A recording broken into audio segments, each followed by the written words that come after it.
إن الحمد لله نحمده ونستعينه ونستغفره ونعوذ بالله من شرور أنفسنا ومن سيئات أعمالنا. من يهده الله فلا مضل له ومن يضلله فلا هادي له.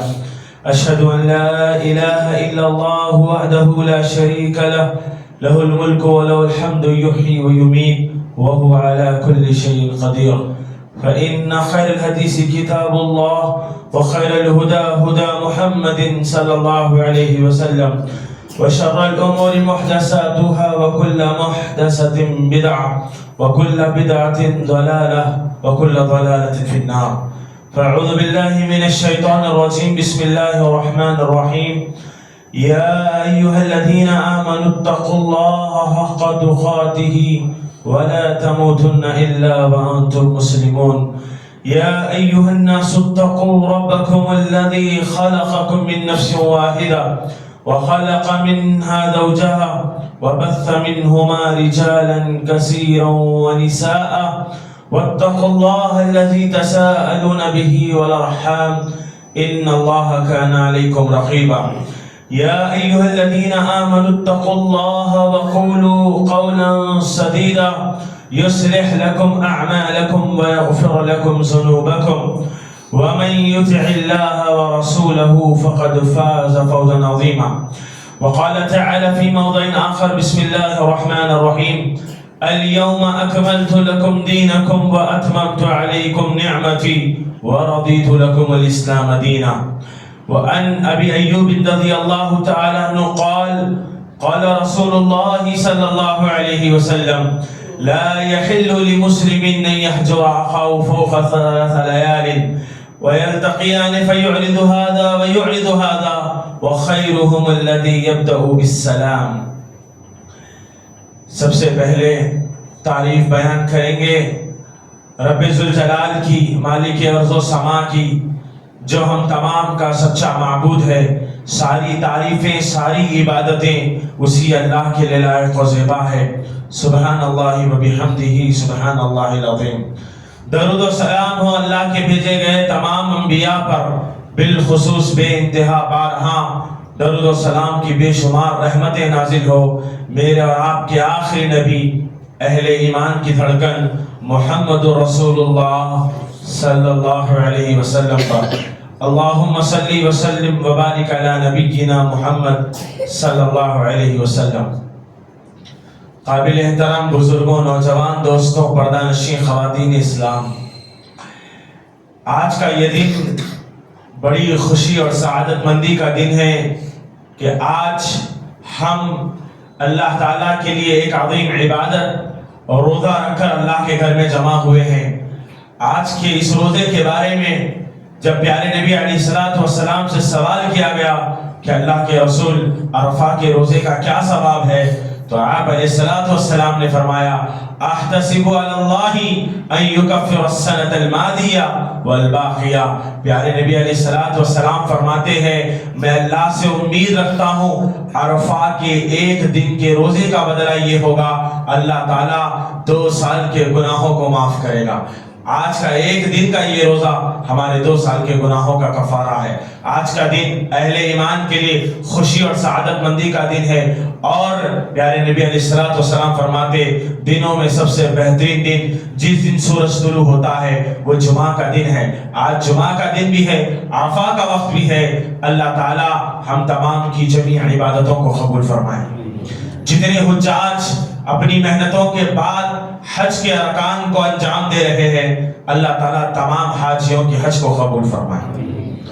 جمعہ کا جو عنوان رکھا گیا حجۃ الوداع کا پیغام ساری انسانیت کے نام. حج اسلام کے ایک اہم ارکان میں سے ایک رکن ہے. جو حج کا انکار کرے وہ کافر ہے. اور پیارے نبی علیہ الصلوۃ والسلام نے فرمایا جس مسلمان کے پاس حج کرنے کی استطاعت ہے اسے زندگی میں ایک بار حج کرنا چاہیے. پیارے نبی علیہ الصلوۃ والسلام جب مکہ سے ہجرت کر کے مدینہ آئے 10 سال آپ نے مدینہ میں زندگی گزاری. اور جب وہ وقت آیا 9 ہجری کا، اللہ تعالیٰ نے سارے مسلمانوں پر حج کو فرض قرار دیا. پیارے نبی علیہ السلام نے اپنی زندگی میں ایک ہی حج کیا، وہی آپ کی زندگی کا پہلا اور آخری حج تھا۔ آپ علیہ السلام کی زندگی میں آپ نے ایک حج کیا اور وہ 10 ہجری کو کیا تھا۔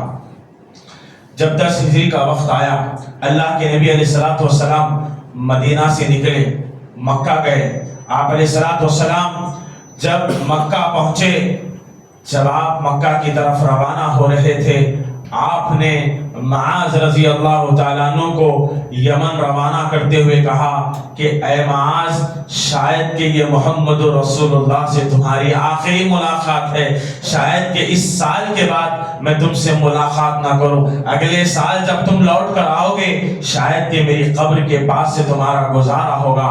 یہ سن کر معاذ رضی اللہ تعالیٰ عنہ رونے لگے، کیونکہ اللہ کے نبی علیہ السلام کی زندگی کا یہ آخری دور اور یہ آخری حج تھا۔ محسن انسانیت محمد رسول اللہ صلی اللہ علیہ وسلم دنیا سے جانے سے پہلے اپنی امت کو وصیت کرتے ہیں، اور آپ کی وصیت سب سے اہم ہے۔ آپ کی وصیت لوگوں کے لیے ہدایت کا ذریعہ ہے۔ پیارے نبی علیہ السلام نے 9 ذی الحجہ کو جبل رمات سے عرفات کے میدان میں جمع ہونے والے 2.5 لاکھ صحابہ کرام کو وصیت کی تھی۔ یہ حجۃ الوداع کا پیغام آپ کے لیے انسانیت کا آخری پیغام تھا۔ اللہ کے نبی علیہ السلام دنیا میں آنے سے پہلے عرب کی حالت کیا تھی میں اور آپ اچھی طرح جانتے۔ ایسا کوئی گناہ نہیں تھا جو عرب میں نہ ہوتا تھا۔ جوے بازی، شراب نوشی، بچیوں کو زندہ دفن کرنا، عورتوں کو بیچنا، مظلوم پر ظلم کرنا، ساری برائیاں عرب میں ہوتی تھی۔ اللہ کے نبی علیہ السلام نے جب عرش والے رب کی سچی توحید کو اہل مکہ کے سامنے رکھا، آپ نے چند سالوں میں ایسی محنت کی، بت پرستی کو مکہ سے ختم کر دیا، امن و سکون کو وہاں نافذ کر دیا، اور دین اسلام کو مسلمانوں تک پہنچا کر وقت کے آخر رسول اس دنیا سے رخصت ہو گئے۔ اللہ کے نبی علیہ السلام جب دنیا سے رخصتی کا وقت آیا، دیکھو جب ایک بھی مسلمان نہیں تھا، جب اللہ کے نبی نے کوششیں کی، 23 سالوں کا نتیجہ یہ تھا کہ عرفات کے میدان میں آپ نے اپنی آنکھوں سے 2.5 لاکھ صحابہ کرام کا مجمع دیکھا۔ 2.5 لاکھ صحابہ کرام عرفات کے میدان میں وقوف کر رہے ہیں۔ عرفہ کا دن تھا، جمعہ کا دن تھا۔ اللہ کے نبی عرفات کے میدان میں جمعہ کے دن اہل صحابہ سے خطاب کرتے ہوئے جو خطبہ آپ نے پیش کیا، اسی خطبے کو آپ کی زندگی کا خطبہ حجۃ الوداع کا پیغام کہا جاتا ہے۔ آپ علیہ السلام نے جو جو پیغامات صحابہ کرام کو سنائے تھے، وہ پیغام صرف صحابہ کرام کے لیے نہیں تھا، آنے والی انسانیت کے لیے، قیامت تک آنے والے نوع بشر کے لیے وہ سارے پیغامات تھے۔ وہی پیغام لے کر آج جمعہ کے خطبے میں آپ کے سامنے حاضر ہوا۔ پیارے نبی کا پیغام ساری انسانیت کے نام تھا، یہی حجۃ الوداع کا پیغام ہے۔ جابر بن عبداللہ رضی اللہ تعالیٰ عنہ بیان کرتے ہیں، حجۃ الوداع کے موقع پر اللہ کے نبی نے حج کیا اور صحابہ کرام کو کہا، اے صحابہ کرام، تم مجھ سے حج کا طریقہ سیکھو، حج ایسے ادا کیا جاتا ہے۔ اللہ کے نبی نے حج کیا، اور حج کرنے کے بعد جب آپ علیہ السلام دوران حج عرفات کے میدان میں آئے تو آپ نے کہا، اسمعوا یا ایھا الناس، اے لوگوں میری بات کو سنو، کان لگا کر سنو، غور سے سنو۔ آج محمد رسول اللہ تمہیں بڑا اہم پیغام دے رہے ہیں، یہ پیغام تم دوسروں تک پہنچانا، کیونکہ یہ نبی کی زندگی کا آخری پیغام ہے۔ اسمعوا قولی، تم میری بات کو سنو، فإنا لا ادری لعل لا الاقیکم بعد عامی ھذا، پیارے نبی نے کہا مجھے امید ہے شاید کہ میں آنے والے سال تمہارے درمیان نہ رہوں، میری بات کو سن لو، میرے پیغام کو سن لو۔ حجۃ الوداع کے موقع پر اللہ کے نبی نے اپنی امت کو بہت سارے پیغامات دیے، ان میں سے سب سے پہلا پیغام جو آج میں آپ کے سامنے رکھوں گا، ضرورت ہے ہر مسلمان کے لیے کہ وہ نبی کے اس پیغام کو سنے اور اپنی زندگی میں نافذ کرنے کی کوشش کرے۔ زندگی کی تنگیاں، پریشانیاں، مصیبتیں، بلائیں ختم ہو جائے گی نبی کے اگر اس فرمان کے مطابق میں اور آپ اپنی زندگی کو ڈھال لے۔ سب سے پہلا پیغام جو حجۃ الوداع کے موقع پر پیارے نبی علیہ السلام نے دیا تھا، آپ علیہ السلام نے کہا، ان دماءکم واموالکم حرام کحرمت یومکم ھذا فی شہرکم ھذا فی بلدکم ھذا۔ پیارے نبی علیہ السلام پیغام دیتے ہوئے کہتے ہیں، تمہارا مال، تمہاری عزت، تمہاری آبرو ایک مسلمان کے نزدیک بڑی محترم ہے۔ اللہ کے نبی علیہ والسلام نے صحابہ کرام سے پوچھا اے صحابہ کرام یہ کون سا شہر ہے؟ صحابہ نے کہا اللہ اور اس کے رسول بہتر جانتے ہیں۔ اللہ کے نبی نے کہا کیا یہ مکہ شہر نہیں ہے؟ صحابہ کرام نے کہا ہے اللہ کے رسول یہ مکہ شہر ہے جس کی قسم اللہ نے قرآن میں کھائی وَهَذَا الْبَلَدِ الْأَمِينَ، یہ امن والا شہر ہے جس کی اللہ قسم کھاتا ہے۔ اللہ کے نبی نے پوچھا آج کون سا دن ہے؟ صحابہ کرام نے کہا اللہ اور اس کے رسول بہتر جانتے ہیں۔ اللہ کے رسول نے کہا کیا آج عرفہ کا دن نہیں ہے؟ کیا آج الحج عرفہ وقوف عرفہ اصل حج کا دن نہیں ہے؟ صحابہ کرام نے کہا اللہ کے رسول آج عرفہ کا دن ہے۔ پھر اللہ کے رسول علیہ السلام نے پوچھا یہ کون سا مہینہ ہے؟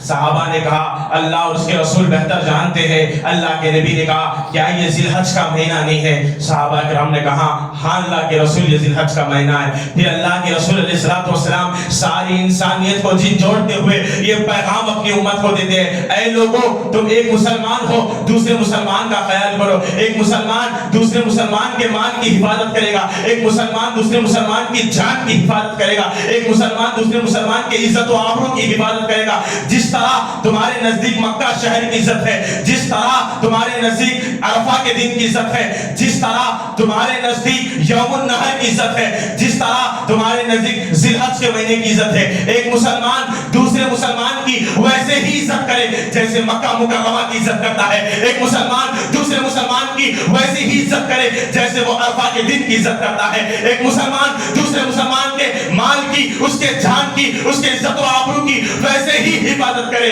جیسے وہ مکہ مکرمہ ذی الحج کے مہینے اور عرفہ کے دن کی عزت کرتا ہے۔ ایک مسلمان کو انسانیت کا درس دیا جا رہا ہے۔ خطبہ حجۃ الوداع کے پیغام یہ اللہ کے رسول کا ایک مسلمان کبھی کسی مسلمان کا دل نہ دکھائے، اس کی دلاداری نہ کرے، کسی مسلمان کو اپنی زبان سے اپنی ہاتھ سے تکلیف نہ پہنچائے۔ اللہ کے نبی نے کہا ان دماءکم حرام، بے شک تمہارا خون حرام کر دیا گیا ہے۔ آپ کسی نفس کا ناحق قتل نہیں کر سکتے بلا وجہ۔ اگر کوئی مسلمان روئے زمین کے کسی بھی شخص کا قتل کرے گا، قرآن مجید نے کہا من قتل نفسا بغیر نفس او فساد فی الارض فکأنما قتل الناس جميعا، رب العالمین کہتا ہے جس نے ناحق کسی ایک نفس کا خون بہایا اس نے ایک کا قتل نہیں کیا بلکہ ساری انسانیت کا قتل کرنے والا ہے۔ یہ اللہ کا کلام ہے۔ اللہ نے کہا ایک نفس کو قتل کرنا ساری انسانیت کو قتل کرنے کے برابر ہے۔ اللہ کے نبی نے کہا تمہارے لیے حرام ہے کہ تم کسی مسلمان کی جان کھینچو، جان لو اس کی۔ کافر وَأَمْوَالُكُمْ حرام، ان کے مال تمہارے لیے حرام ہے۔ باطل طریقے سے ایک دوسرے کا مال نہ کھاؤ، کسی پر ظلم کر کے مال نہ کھاؤ، کسی کے پیسوں کو ناحق نہ ہڑپو، کسی کی جائیدادوں کو ناحق نہ لو، یہ مال تمہارے لیے حرام ہے۔ ایک مسلمان دوسرے مسلمان کے مال کا محافظ ہے۔ کہا ایک مسلمان دوسرے مسلمان کی عزت کرے، اس کا احترام کرے۔ احترام انسانیت کا تقاضا یہ ہے کہ ایک مسلمان کبھی دوسرے مسلمان کو گالی نہ دے، اس کو برے القاب سے نہ پکارے، اس کے ساتھ ادب کا معاملہ کرے، حسن اخلاق سے پیش آئے۔ اللہ کے نبی نے کہا لا یحل لمسلم ان یہجر اخاه فوق ثلاث لیال۔ پیارے نبی تعلیم دے رہے ہیں۔ حجۃ الوداع کے موقع پر آپ نے اپنی امت کو پیغام دیا ہے کہ اے لوگو یاد رکھو اول ما یحاسب به العبد یوم القیامۃ فی الدماء۔ اللہ کے نبی نے کہا حقوق اللہ کے بعد حقوق العباد کا معاملہ ہوگا، اور قیامت کے دن حقوق العباد میں سب سے پہلا سوال مسلمانوں کے متعلق کیا جائے گا کہ تم نے کس کو ناحق تکلیف پہنچائی، کس کا ناحق خون بہایا۔ یہ سب سے پہلا سوال حقوق العباد کے متعلق قیامت کے دن ہوگا۔ کل المسلم علی المسلم حرام۔ پیارے نبی نے کہا ایک مسلمان کا دوسرے مسلمان پر حرام ہے، دمہ و عرضہ و مالہ، اس کی جان، اس کا مال، اس کی عزت، اس کے ساتھ کھیلنا یہ مسلمان کے لیے حرام ہے۔ حد تو یہ ہے اللہ کے نبی علیہ السلام یہاں تک کہتے ہیں ایک مسلمان دوسرے مسلمان کو تکلیف دینے کے لیے بات چھوڑ دیتا ہے۔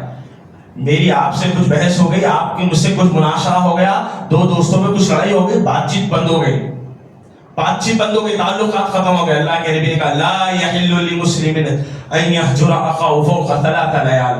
3 دن تک بات چھوڑنے کی اجازت ہے۔ ناراضگی ہے 3 دن تک آپ کسی سے بات چھوڑ سکتے، لیکن 3 دن سے زیادہ ہو جائے اللہ کے نبی نے کہا لا یحل لمسلم، کسی مسلمان کے لیے حلال نہیں ہے، حرام ہو جاتا ہے وہ عمل۔ اگر آپ 3 دن سے زیادہ کسی سے بات چھوڑیں گے کسی مسلمان سے، حرام ہے، حرام۔ اللہ کے نبی نے کہا طبرانی کی صحیح روایت میں آپ علیہ السلام نے فرمایا اگر کوئی مسلمان کسی مسلمان سے بات کرنا چھوڑ دیتا ہے، اب میں اور آپ اپنی زندگیوں کا جائزہ لیں، ہم اپنے کئی رشتہ داروں سے بات کرنا چھوڑ دیے، کئی دوستوں سے ہم نے ملاقات کرنا چھوڑ دی، ہم کسی کے سلام کا جواب نہیں دیتے، ہم کئی ایسے لوگوں کو سلام نہیں کرتے، تعلقات ختم ہیں۔ لا يدخل الجنت قاطع، رشتوں کو توڑنے والا جنت میں نہیں جائے گا۔ حجۃ الوداع کے موقع پر آپ نے اپنی امت کو پیغام دیا تھا، دیکھو لوگوں، رشتوں کو خطا نہ کرنا، رشتوں کو برباد نہ کرنا۔ جو مسلمان اگر کسی مسلمان سے بات کرنا چھوڑ دے اور بات چھوڑنے کی مدت 1 سال ہو جائے، 1 سال ہو گئی بات چھوڑ دیا آپ نے، 1 سال ہو گئی، گویا کہ 1 سال تک اپنے مسلمان بھائی سے بات چھوڑنا اس کا قتل کرنے کے برابر ہے۔ اللہ اکبر۔ یہ اللہ کے نبی نے سسکتی ہوئی انسانیت کو ایک درس دیا کہ آؤ لوگوں، ایک اتحاد کے پلیٹ فارم پر آؤ، مل جل کر زندگی گزارو، اتحاد ہی طاقت ہے۔ اللہ کے نبی نے امن و سکون کا یہ پیغام انسانیت کے نام دیا۔ دوسری بات جو آپ علیہ السلام نے دوسرا پیغام حجۃ الوداع کے موقع پر اپنی امت کو دیا، آپ علیہ السلام نے کہا الا خبردار ہو جاؤ، کل شیء من امور الجاہلیہ تحت قدمی موضوع۔ اللہ کے نبی علیہ السلام نے فرمایا جاہلیت کی تمام رسم و رواج کو، جاہلیت کے تمام قسموں کو میں نے اپنے پیروں کے نیچے رون دیا ہے، اب کوئی جاہلیت والا کام نہ کرے۔ زمانے جاہلیت میں جتنے کام ہوتے تھے اللہ کے نبی نے حجۃ الوداع کے موقع پر کہا جاہلیت کے تمام کاموں کو میں نے اپنے پیروں کے نیچے رکھ کر رون دیا ہے، کوئی اب جاہلیت کا کام نہیں کرے گا۔ زمانے جاہلیت میں جتنی حرکتیں ہوتی تھی اب کوئی مسلمان نہیں کرے گا۔ جاہلیت میں سب سے بڑی جہالت اللہ کے ساتھ غیروں کو شرک کرنا ہے۔ اللہ کے نبی نے توحید کا پیغام حجۃ الوداع کے موقع پر دیا۔ شیطان مایوس ہو چکا ہے، تم اللہ کی عبادت کر رہے ہو، شیطان تمہیں گمراہ کرنے کی کوشش کرے گا، تمہیں مشرک بنانے کی کوشش کرے گا، وہ تمہارا کھلا دشمن ہے۔ لوگوں توحید پر قائم رہنا، استقامت رکھنا، توحید سے نہ پھر جانا، ایک اللہ کی عبادت کرتے رہنا۔ جاہلیت میں لوگ اللہ کو چھوڑ کر غیروں کی عبادت کرتے تھے، میں نے جاہلیت کے تمام رسم و رواج کو اپنے پیروں کے نیچے رکھ دیا۔ اب کوئی شرک کے دلدل کی طرف نہ جانا، بدعات و خرافات میں ملوث نہ ہو جانا، بچیوں کو زندہ درگور کرنے والے معاملات نہ کرنا، یہ ساری چیزیں جہالت میں سے ہے، جاہلوں والے کام نہ کرنا۔ حجۃ الوداع کے موقع پر آپ نے اپنی امت کو پیغام دیا علم حاصل کرو، جاہل نہ بنو، جہالت کو اللہ نے ختم کر دیا ہے، میں نے جاہلیت کو اپنے پیروں میں رکھ دیا ہے۔ لیکن وہ حدیث جس میں آپ علیہ السلام نے فرمایا میری امت میں فتنوں کا دور آئے گا اور کیا ہوگا، پیارے نبی علیہ السلام نے فرمایا اربعۃ من امتی من امور الجاہلیہ، میری امت جہالت کی 4 چیزوں سے اپنے آپ کو بچا نہیں پائے گی۔ کیا کہا؟ میری امت جہالت کی 4 چیزوں کو بچا نہیں پائے گی، اس سے بچ نہیں پائے گی۔ بچنا چاہیے ہر مسلمان کو، یہ جاہلیت میں سے ہے۔ اللہ کے نبی نے حجۃ الوداع کے موقع پر کہا جاہلیت کو چھوڑو، اور کہا یہ 4 چیزیں میری امت میں ہوگی، میری امت کو پیغام دو یہ چیزوں سے اپنے آپ کو بچا کے رکھنا۔ پیارے نبی کہتے ہیں سب سے پہلی چیز الفخر بالاحساب، میں ڈرتا ہوں میری امت جہالت جاہلوں کی طرح جیسا زمانے جاہلیت میں لوگ کرتے تھے، کہیں میری امت یہ نہ کر بیٹھے۔ الفخر بالاحساب، لوگ اپنے خاندان اور قبیلوں پر فخر کریں گے، اپنے حسب اور نسب پر فخر کرنا، اپنے خاندان اور قبیلے پر فخر کرنا، یہ جاہلیت میں سے ہے۔ کوئی بھی اپنے خاندان پر فخر نہ کرے، میرا خاندان بہت اونچا ہے، میں چاؤش ہوں، میں پٹھان ہوں، میں چودھری ہوں، کوئی اپنے خاندان پر فخر نہ کرے، بس یہ تمہاری پہچان کے لیے اور کچھ نہیں ہے۔ اللہ کہتا ہے فلا تزکوا انفسکم، تم اپنے آپ کی پاکیزگی مت بیان کرو، تم کیا ہو لوگوں کے سامنے مت بیان کرو۔ ہوا اعلم بمن اتقى، اللہ تو تمہارے دلوں کا تقوی دیکھتا ہے، اللہ کو معلوم ہے تم کتنے پانی میں ہو۔ اپنے خاندان پر، اپنے حسب و نسب پر فخر نہ کرو۔ جو اپنے خاندان اور اپنے نام پر فخر کرے گا وہ جاہلوں میں سے ہو جائے گا، اس کے پاس سے جہالت کی بدبو آئے گی، کیونکہ یہ جاہلیت کے رسم و رواج میں سے ہے۔ نمبر 2، آپ علیہ السلام نے فرمایا الطعن فی الانساب، لوگوں کے خاندانی نسبوں میں تانے مت دو، لوگوں کے خاندان کے بارے میں یہ نہ کہو تمہارا خاندان تو سب سے غریب ہے، تمہارا خاندان تو بدنام ہے، تمہارا خاندان تو فلاں ہے، تمہارے خاندان کی کوئی ہے۔ کسی کے خاندان پر، کسی کے حسب و نسب پر تانا مت دو۔ جو کسی کے خاندان پر تانا دے گا، اس کے حسب و نسب پر انگلی اٹھائے گا، وہ جاہلوں میں سے ہوگا، کیونکہ یہ کام جہالت کے رسم و رواج میں سے ہے۔ اور حجۃ الوداع کے موقع پر آپ نے کہا میں نے جاہلیت کو اپنے پیروں کے نیچے رکھ کر کچل دیا ہے، اس کو نکال کر کے اپنی زندگیوں میں نافذ نہ کرو۔ نمبر 3، آپ علیہ السلام نے کہا والاستسقاء بالنجوم، ستاروں کو دیکھ کر یا ستاروں کے ذریعے بارش نہ مانگو، بارش دینا اللہ کا کام ہے۔ ستاروں کو دیکھ کر یا ستاروں سے مانگ کر جو بارش طلب کریں گے جاہلیت کے کاموں میں سے۔ اور نمبر 4 آپ علیہ الصلوۃ والسلام نے فرمایا النیاحۃ علی المیت، میت پر نوحہ کرنا جاہلیت میں سے ہے۔ کسی کا انتقال ہو جائے صبر کریں، آنسو نکلتے ہیں، انسانی محبت جذبات میں آنسو نکل جاتے ہیں، لیکن اس کا یہ مطلب نہیں کہ کسی کی وفات پر انسان چیخے چلائے پیٹے، اپنے کپڑے پھاڑے، اپنے جسموں کو مارے، اپنے گالوں کو پیٹے۔ حرام ہے کہا اللہ کے رسول کا میت پر نوحہ کرنا، کسی کے مر جانے کے بعد چلانا، چیخنا، برے الفاظ استعمال کرنا، اللہ کو برا بھلا کہنا، یہ حرام ہے، جاہلیت کے امور میں سے ہے۔ پیارے نبی کہتے ہیں یہ 4 کام جاہلیت میں سے جس کا مجھے ڈر ہے میری امت اس میں ملوث ہو جائے گی۔ حجۃ الوداع کے موقع پر آپ نے پیغام دیا جاہلیت سے اپنے آپ کو بچا کے رکھنا۔ نمبر 3 عرفات کے میدان میں محسن انسانیت نے 1.5 لاکھ صحابہ کرام کے سامنے عورتوں کا مقام بیان کیا۔ اسلام نے عورتوں کو وہ مقام دیا، کائنات کے کسی مذہب نے عورتوں کو وہ مقام نہیں دیا۔ 1.5 لاکھ صحابہ کے سامنے آپ نے ان کو پیغام دیتے ہوئے کہا فاتقوا اللہ فی النساء، اے لوگوں عورتوں کے معاملے میں اللہ سے ڈرتے رہنا، بیویوں کے معاملے میں اللہ سے خوف کھاتے رہنا۔ میاں بیوی کا رشتہ بڑا نازک مسئلہ ہے، میاں بیوی کا رشتہ بڑا حساس مسئلہ ہے، اللہ سے ڈرتے رہنا میاں بیوی کے رشتے میں، یہ بڑا سنجیدہ مسئلہ ہے۔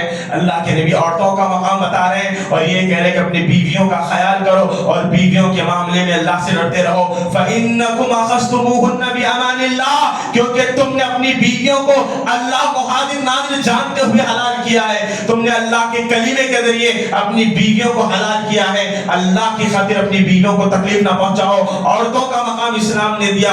حجۃ الوداع کے موقع پر آپ نے کہا میاں بیوی کے حقوق کو ادا کرے، بیوی شوہر کے حقوق کو ادا کرے، دونوں ایک دوسرے کو سمجھ کر چلے۔ یہ امن و شانتی کا پیغام ہے، نسلوں کی سکون کی زندگی کے لیے اللہ کے نبی پیغام دے رہے ہیں کہ شوہروں کو چاہیے کہ وہ اپنی بیوی کی خواہشات کو پورا کرے، اس کے نان و نفقے کا خرچہ اٹھائے، اس کو اچھا لباس پہنائے، اس کو اچھا رزق دے، اس کو اچھا کھلائے، اس کو اچھا پلائے، یہ شوہر کی ذمہ داری ہے۔ پھر بیویوں کی طرف آپ نے متوجہ ہوا کر کہا اے عورتوں کی جماعت سنو، اپنے شوہروں کو جو کام ناپسند ہے ہرگز وہ کام نہ کرو، اور اپنے گھروں میں اور اپنے بستروں پر ایسے لوگوں کو مت بٹھاؤ جس کی وجہ سے تمہارا شوہر ناراض ہوتا ہو، ایسے لوگوں کو اپنے گھروں میں آنے نہ دو جس کے آنے کی وجہ سے تمہارے شوہر کو تکلیف ہوتی ہے۔ اور جب تمہارا شوہر کام پر باہر چلے جائے یا باہر کسی کام سے نکل جائے، اس کے لوٹنے تک اس کی عزت و آبرو کی، اپنے عزت و آبرو کی اور اس کے سامان کی حفاظت کرو۔ اللہ کے نبی نے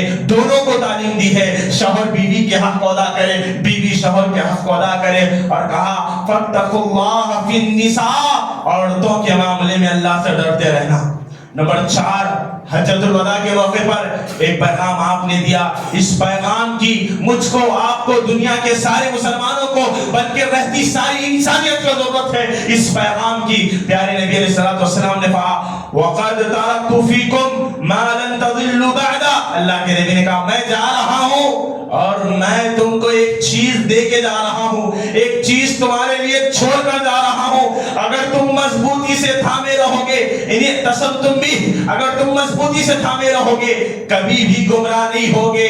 اللہ کے نبی نے اس چیز کا اشارہ کرتے ہوئے کہا بھی کتاب اللہ، وہ اللہ کی کتاب قرآن مجید ہے، قرآن مجید چھوڑ کر تمہارے لیے جا رہا ہوں، اللہ کا کلام تم کو چھوڑ کر جا رہا ہوں۔ جب تک اللہ کے کلام کو مضبوطی سے تھامے رہو گے کبھی گمراہ نہیں ہوگے۔ قرآن مجید سمجھو اللہ کی رسی ہے، اس کا ایک کنارہ اللہ کے ہاتھ میں ہے، ایک کنارہ تمہارے ہاتھ میں ہے، تم اللہ کی رسی کو مضبوطی سے تھامو گے، قرآن پڑھو گے، قرآن سمجھو گے، قرآن کے مطابق عمل کرو گے، لوگوں کو قرآن کی دعوت دو گے۔ خیرکم من تعلم القرآن وعلمہ، دنیا کا سب سے بہترین انسان وہ ہے جو قرآن سیکھے، دوسروں کو سکھائے۔ محسن انسانیت حجۃ الوداع کے موقع پر اپنی امت کو پیغام دے رہے لوگوں میں جانے کے بعد کوئی نبی آنے والا نہیں ہے، تمہارے سامنے مسائل آئیں گے، اختلافات آئیں گے، پریشانی آئیں گی، زندگی کے تمام مشکلات، پریشانیوں اور اختلاف کا حل صرف اللہ کی کتاب میں ملے گا۔ اللہ کی کتاب کو پڑھو، اللہ کی کتاب کو سمجھو، اللہ کی کتاب سے علم حاصل کرو،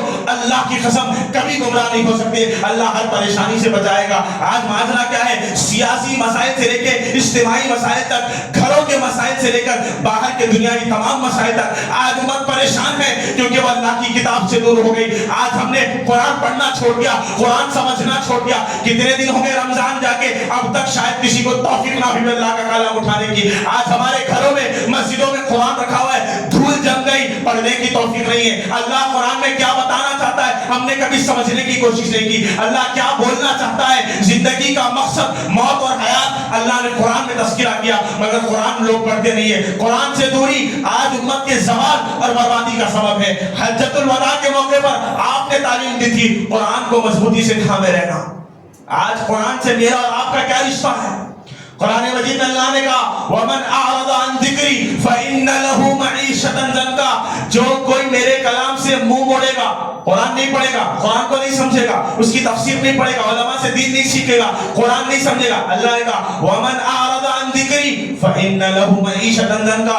جو قرآن سے منہ موڑے گا اللہ اس کی دنیاوی زندگی کو پریشانی میں ڈال دے گا, تنگ کر دے گا اللہ تعالیٰ اس کی زندگی کو. آج تنگی پریشانی قرضوں میں مبتلا ہے, پریشان ہے, سونے کے لیے گولیاں کھانا پڑتا ہے. ایسی نوبت ہے آج امت کے نوجوانوں کی. پریشانیوں کی وجہ قرآن سے دوری ہے. اللہ نے پھر آگے کہا وَنَحْشُرُهُ يَوْمَ الْقِيَامَةِ أَعْمَىٰ. کل قیامت کے دن جب ہم ایسے لوگوں کو اٹھائیں گے, اندھا بنا کے اٹھائیں گے. قَالَ رَبِّ لِمَا حَشَرْتَنِي أَعْمَىٰ وَقَدْ كُنتُ بَصِيرًا. قیامت کے دن جب اللہ کچھ لوگوں کو اندھا بنا کر اٹھائے گا, لوگ کہیں گے اللہ ہم تو دنیا میں دیکھنے والے تھے, آج اندھا بنا کر کیوں اٹھایا؟ اللہ تعالیٰ کہے گا كَذَلِكَ أَتَتْكَ آيَاتُنَا فَنَسِيتَهَا وَكَذَلِكَ الْيَوْمَ تُنسَىٰ. تو نے دنیا میں اللہ کے کلام کو بھلا دیا تھا, آج اللہ تجھے بھلا دے رہا ہے. جو دنیا میں قرآن سے جی چرائے گا اللہ اندھا بنا کر اٹھائے گا, اس نے دنیا میں اللہ کو بھلا دیا, قیامت کے دن اللہ اس کو بھلا دے گا. پیارے نبی قیامت کے دن آئیں گے. اللہ نے سورہ فرقان آیت نمبر 30 میں کہا وقال الرسول یا ربی ان قوم اتخذوا هذا القرآن مهجورا. پیارے نبی اپنے امتیوں کے خلاف شکایت کریں گے, کہیں گے اے میرے پروردگار یہ میری قوم ہے جس نے دنیا میں تیرے کلام کو چھوڑ دیا تھا. حجۃ الوداع کے موقع پر جب آپ دنیا سے رخصت ہو رہے, اپنی امت کو پیغام دے رہے, لوگوں قرآن سے رشتہ بناؤ, قرآن کو مضبوطی سے تھامو. ایک آخری بات, حجۃ الوداع کے موقع پر آپ علیہ الصلوۃ والسلام نے یہ کہا تھا, 1.5 لاکھ صحابہ کا مجموعہ ہے, آپ نے کہا تھا وَأَنْتُمْ تُسْأَلُونَ عَنِّي. اگر تم سے محمد کے بارے میں پوچھا جائے تو تم کیا کہو گے؟ کیا کہو گے؟ صحابہ اکرام نے کہا فما انتم قائلون. اللہ کے رسول نے کہا تم میرے بارے میں کیا کہو گے؟ تو صحابہ نے کہا قالوا نشهد انك قد بلغت. یقیناً اللہ کے رسول ہم گواہی دیں گے کہ آپ نے مکمل دین ہم تک پہنچا دیا ہے, مکمل دین آپ نے ہم کو بتا دیا ہے. حجۃ الوداع کے موقع پر آپ نے اپنی امت کو پیغام دیا, دیکھو لوگوں, محمد رسول اللہ کو اللہ نے جو ذمہ داری دی تھی لوگوں تک دین پہنچانے کی, کما حقہ, مکمل دین میں نے تم تک پہنچا دیا ہے. اگر آج کوئی دین کو ناقص اور غیر مکمل سمجھتا ہے تو وہ کافر ہے, کیونکہ حجۃ الوداع کا ایک پیغام یہ تھا. عرفہ کے دن یہ آیت نازل ہوئی الیوم اکملت لکم دینکم. اے اللہ کے نبی آج میں نے تمہارے لیے تمہارے دین کو مکمل کر دیا. واتممت علیکم نعمتی, اپنی نعمتوں کو تم پر پوری کر دی. ورضیت لکم الاسلام دینا, اور تمہارے لیے اسلام دین کو پسند کر لیا. دین عرفہ کے دن آج سے 1450 سال پہلے مکمل ہو چکا ہے. اللہ کے رسول نے مکمل دین ہم تک پہنچایا ہے. اب ایسا کوئی مسئلہ نہیں ہے جس کا جواب کتاب و سنت سے نہ ملے. ہر مسئلے کا حل اللہ کے رسول صلی اللہ علیہ وسلم دنیا والوں کو بتا کر چلے گئے. دین مکمل ہو چکا ہے. اب اگر کوئی دین میں نئی چیز لائے گا اور یہ بولے گا کہ یہ بھی دین کا حصہ ہے تو وہ مرتد ہے اور بہت بڑا فاسق اور فاجر ہے, جو اللہ کے نبی صلی اللہ علیہ وسلم کے بعد دین کو لاتا ہے اور یہ کہتا ہے کہ دین کی نئی چیز ہے. الیوم اکملت لکم دینکم واتممت علیکم نعمتی ورضیت لکم الاسلام دینا. اللہ تعالیٰ سے دعا ہے کہ اللہ تعالیٰ ہم تمام کو پیارے نبی علیہ السلام کے ان عظیم الشان پیغامات پر عمل کرنے کی توفیق عطا فرمائے. اللہ تعالیٰ ہمیں احترام انسانیت کے ناطے تمام مسلم غیر مسلم کے ساتھ حسن سلوک کرنے کی توفیق عطا فرمائے۔ اے اللہ ہمیں اپنے بھائیوں کے بہنوں کے مال جان اور عزت و آبرو کی حفاظت کرنے کی توفیق عطا فرمائے۔ اللہ تعالی ہم تمام کے آج کے اور حاجیوں کے حج کے تمام ارکان و مناسک کو قبول فرمائے۔ اللہ تعالی ہمیں جاہلیت کے تمام رسم و رواج سے بچنے اور اپنی نسلوں کو بچانے کی توفیق عطا فرمائے۔ اللہ تعالی ہمیں مسلمانوں کے میاں بیوی کے شوہر کے ماں باپ کے ہر ایک کے حقوق کو کما حقہ ادا کرنے کی توفیق عطا فرمائے۔ اے اللہ قرآن پڑھنے سمجھنے سمجھانے اس کے مطابق زندگی گزارنے کی توفیق عطا فرمائے۔ اے اللہ تیرا دین نور ہے، اے اللہ اس نور کو دنیا اور آخرت میں ہمارے اوپر سایہ فگن رکھنا۔ اے اللہ جب تک ہم زندہ رہے کتاب و سنت کے مطابق ہماری زندگی رکھ، جب ہمارا خاتمہ ہو تو خاتمہ بالخیر عطا فرما۔ آمین وآخر دعوانا ان الحمد للہ رب العالمین۔